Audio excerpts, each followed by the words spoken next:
Welcome to Legacy Collection Chat, a brand new series which aims to provide you with a deep dive into the Mattel Legacy Collection and the origins of this prestigious line. I'm your host for the series, Tom Jurassic, and with me today is the man himself, JC. Hi everyone. How you doing, JC? Yeah, not too bad. How you doing, Tom? Yeah, good, thank you. Excited to be Likewise. talking about more Mattel figures here on the channel. We're back. We're back, baby. The boys are back in town. Oh god. Okay, in today's episode, we will be reflecting on the first wave of Savage Strike figures, released as a part of the 2018 debut wave of Legacy Collection toys.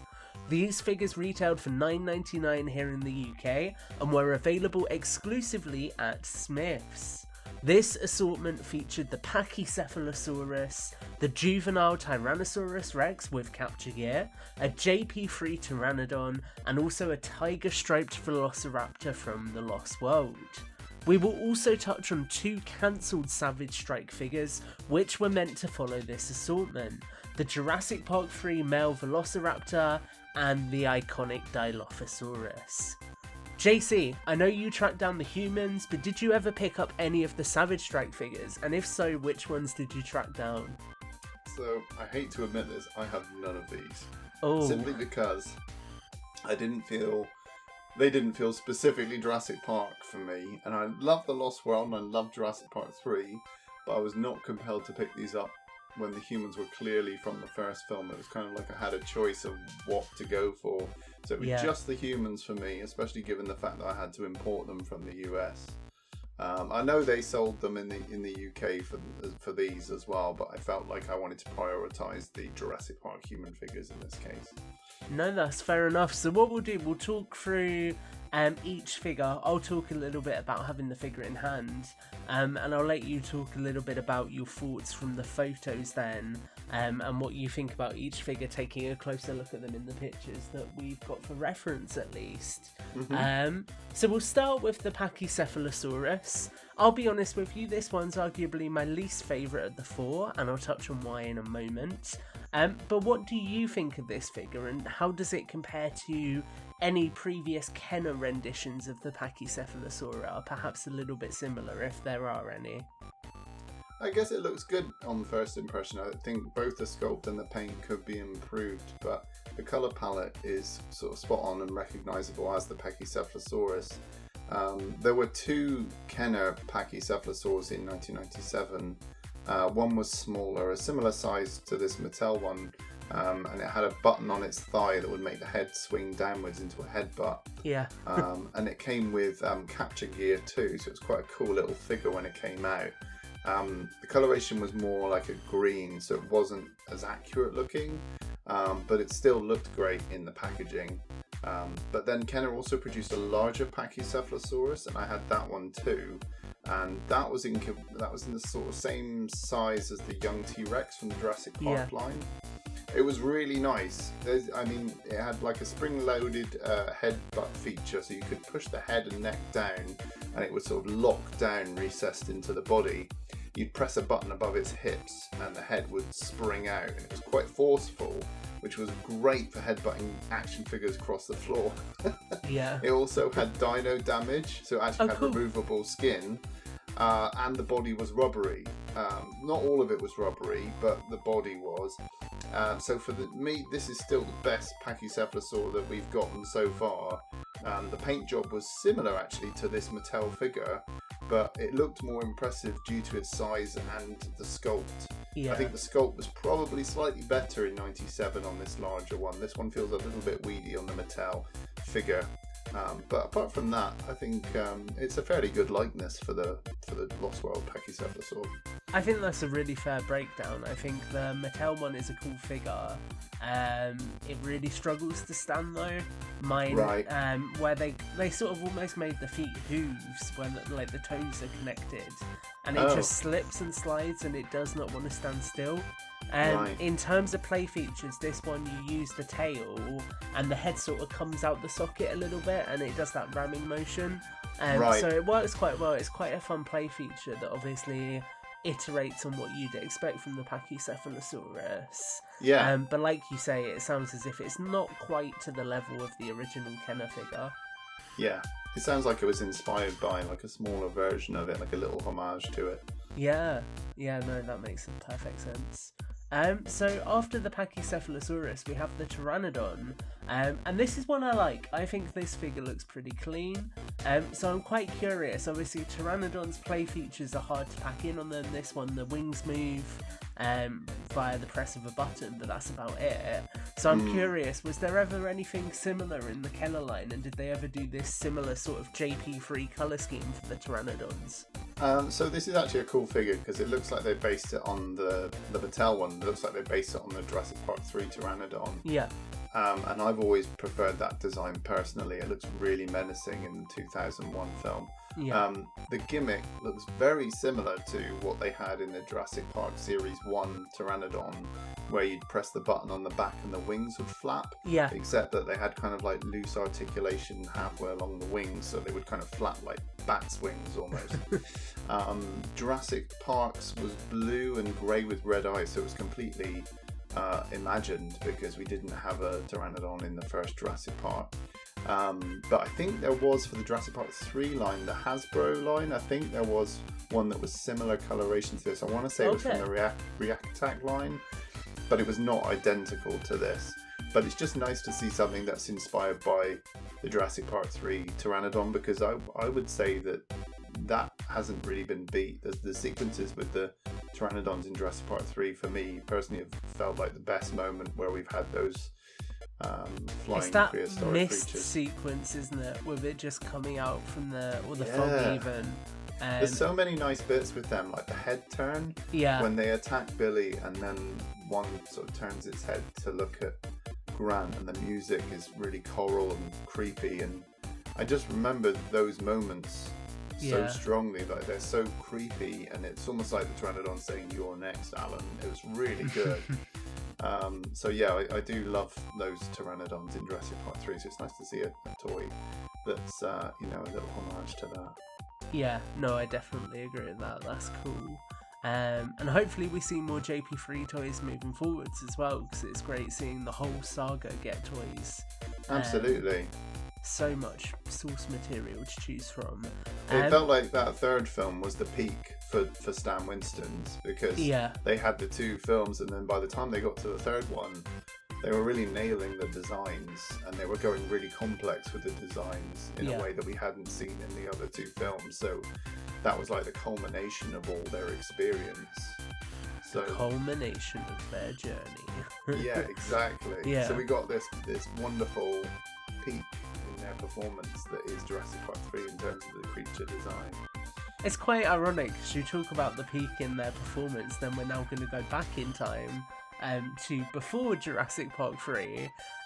So the next figure in the line was one that was very popular when it released, I think, but it's not, by no means is it people's favourite raptor sculpt, I think it's fair to say.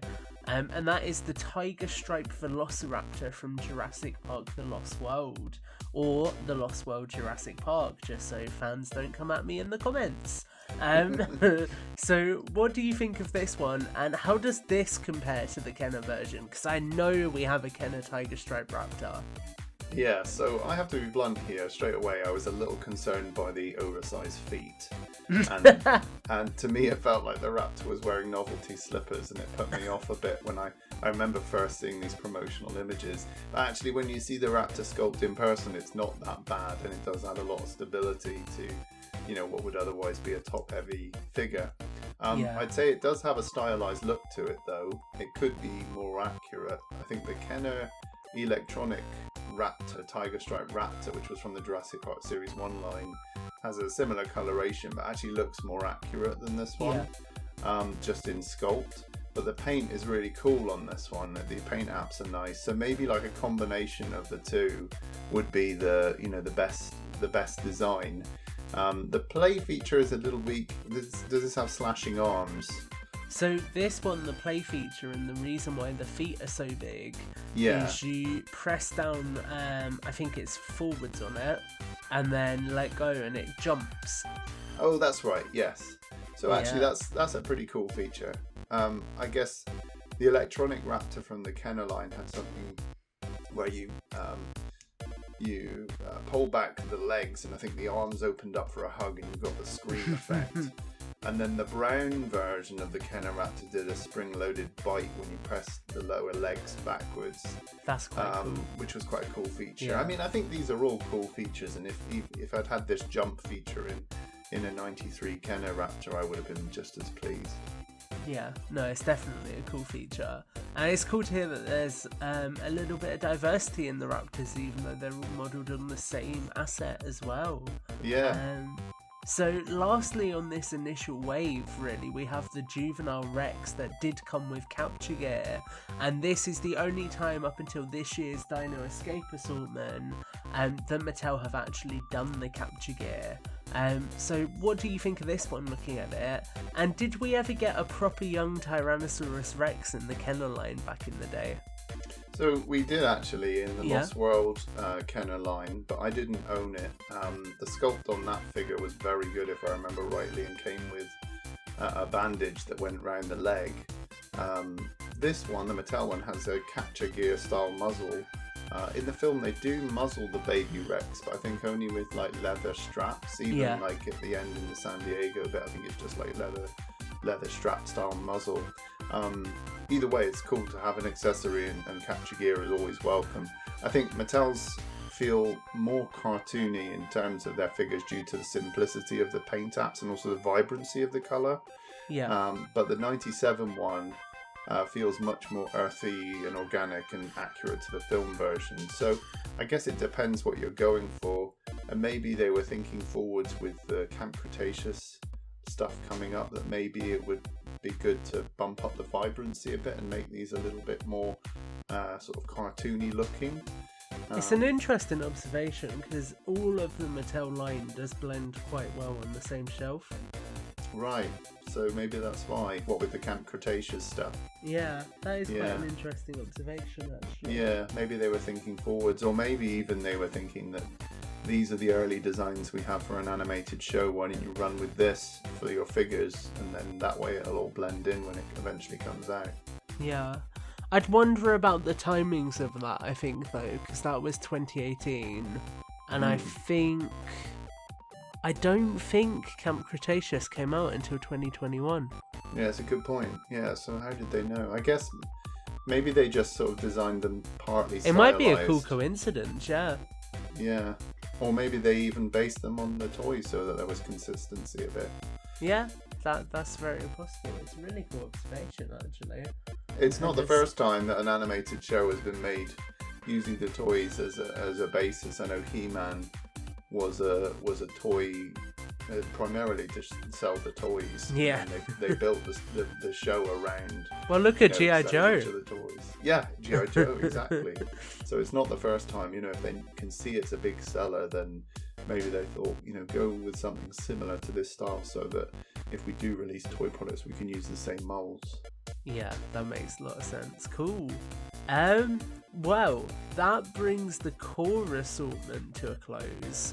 Mm-hmm. But for our listeners, they will be happy to know that I blew your mind, because I went into the archives and I was able to find the product images of two figures that were never released.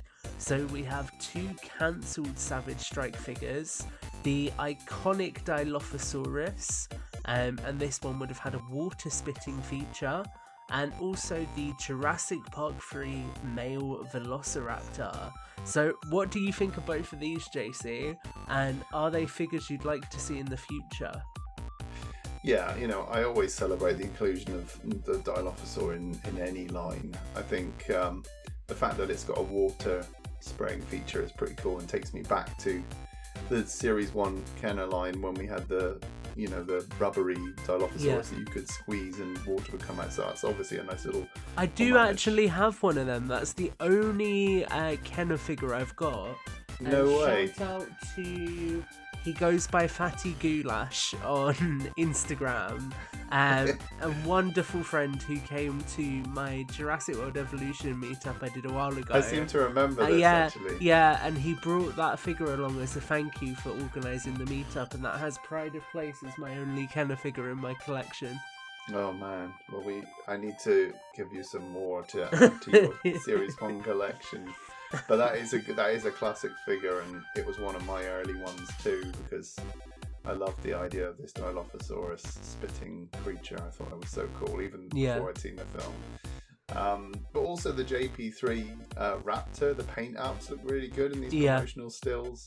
So it's a shame that never came to fruition.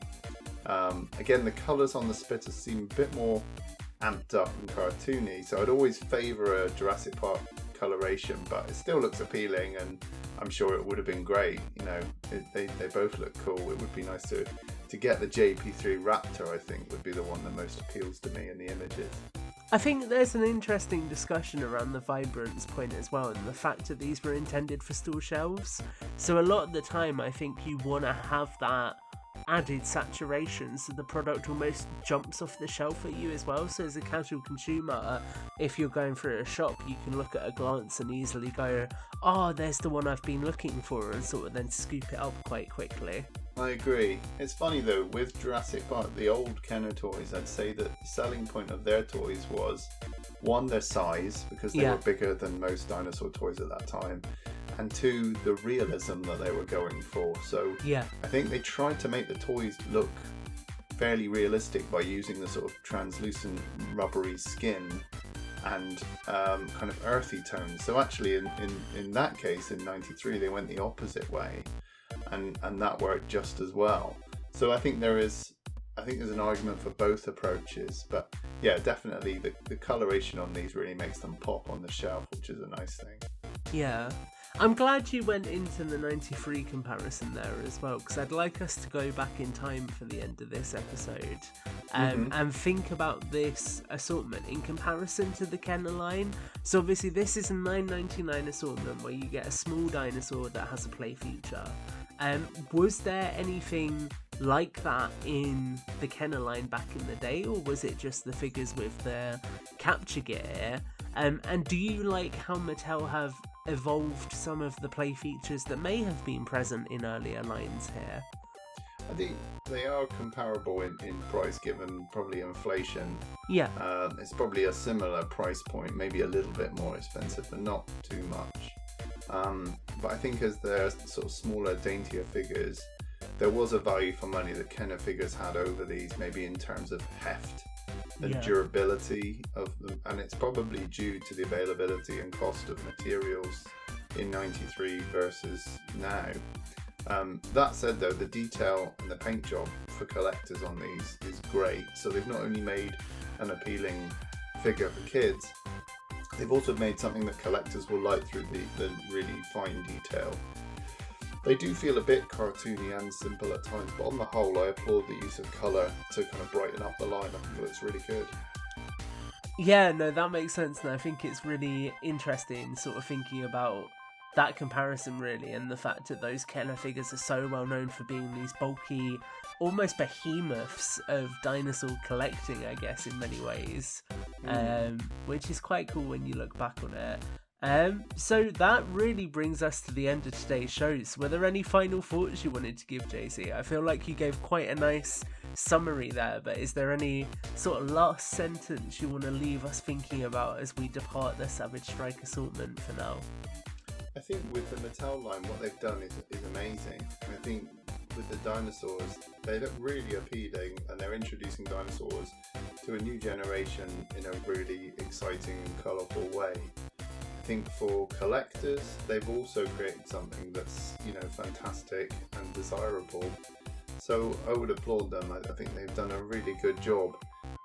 The only thing I would say maybe they could do in the future is still release a classic Kenner-esque line that is kind of a direct callback to those old figures, both in size and coloration, and just see how that does. It's a kind of almost maybe like a reproduction line. It would be interesting to get those for collectors too, I think. Maybe for those who missed out on the line in 93. Yeah, I think that's a good idea. Cool. Well, that is it for this episode of Legacy Collection Chat. That is episode 2 done, so thank you so much to everyone who has supported the show so far.